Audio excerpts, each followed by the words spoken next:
Welcome back again. Last video for trigonometry, and in this one we're going to do finding unknown angles in triangles using trig. Okay, alright. Before we start, I just want to tell you about something like finding unknown angles in trig. So say we have sine theta is equal to 0.3. We've got something like that. What we're going to be doing in this video is trying to find what that angle is. What is theta? Theta is the angle, remember? And so trying to figure out how to find theta. Now, if you had something like, let's say 3x equals 0.3, how would you get rid of the 3? Well, you'd have to apply the inverse operation to the 3. Because this is 3 times x, you need to divide by 3, don't you? Is that how you get rid of the 3? You apply the inverse operation of that to get rid of the 3. In this case, we want to get rid of the sine part, so we need to apply the inverse operation of sine. Okay, so what is that? What is the inverse operation of sine? Remember, the inverse operation of times is divide. The inverse operation of subtract is add. The inverse operation of square root is to square, you know. So what is the inverse operation of sine? In fact, it's worked out for us, and what it is, it's called sine -1. That is the inverse operation of sine. And this is really important. So if you had sine theta is equal to 0.3, then what we do is we apply the inverse operation. So what we do is we go sine -1 of sine theta equals, now because we applied the inverse operation to this side, we need to apply it to this side, sine -1 of 0.3. Can you see how we applied sine -1 to both sides here? And what happens, just like when you times and divide and that 3 will cancel out with that 3, this sine -1 will cancel out that sine. It undoes it. It cancels it out. Okay? And so what you're left with is theta equals sine -1 of 0.3. And you go, well, what the heck is that? Well, you go to your trusty calculator again and you ask it, what's sine -1? And now you'll see above sine on your calculator is sine -1. So to get to that, that's the second menu. So you press second, sine, and that gives you sine -1. How about that?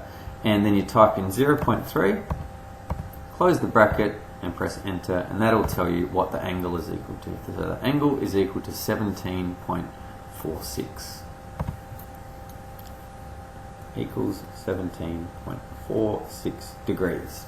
Okay, and that's the process for finding out an angle. If you know sine theta or cos theta or tan theta, all you have to do is apply the inverse operation of sine, cos or tan. And you'll see on your calculator that above sine is sine -1, above cos is cos -1, above tan is tan -1. They're the 3 things that we use to undo a sine, cos or tan. Let's jump into some examples, because I'm sure you're begging to see some of these. So, straight into an example. Typical triangles that always look the same, and so we've got angle theta there that we don't know, and say we have 5 and we have 17 there. How big is that angle? That's what we want to find out.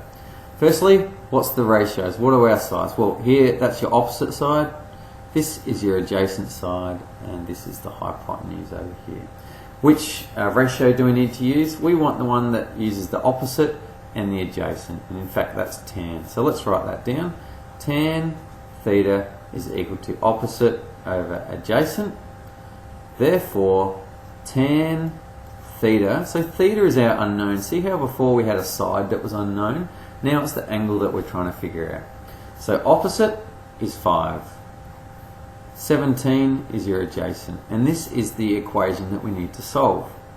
So how do we so we want theta. How do we get rid of tan? We use tan -1.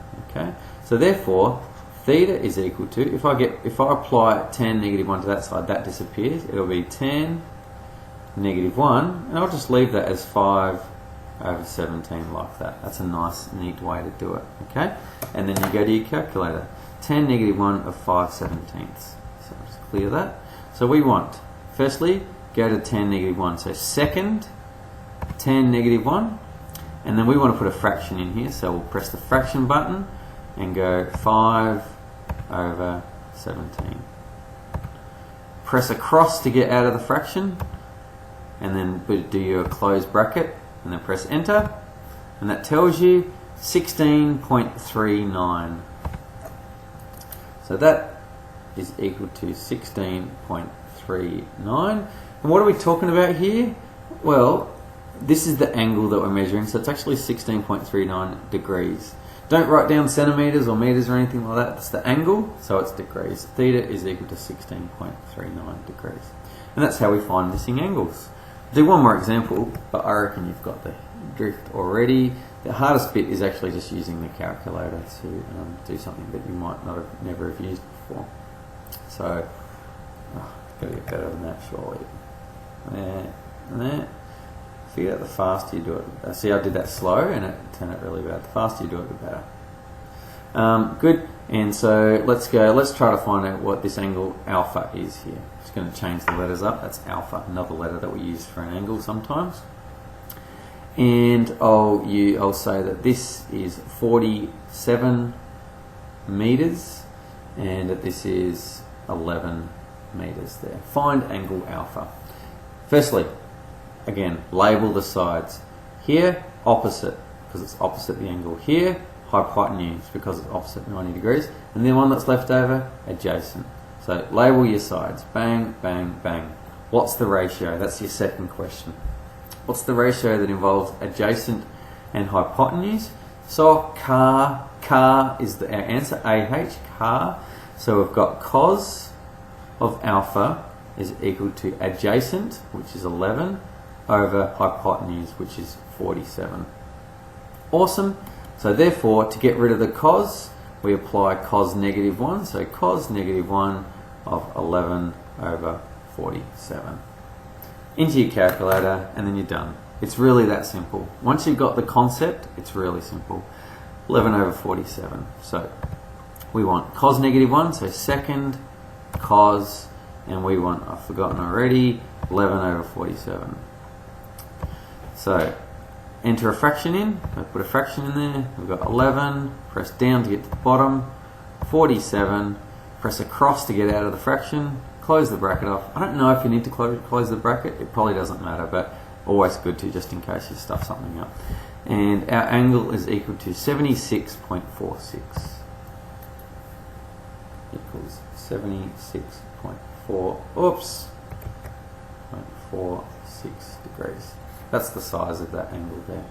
Okay, and that's trigonometry. Basically, if you understood all the videos, that's the end of trigonometry. Of course, you need to know how to apply those into different worded questions and that sort of thing, but that is the basics of trig.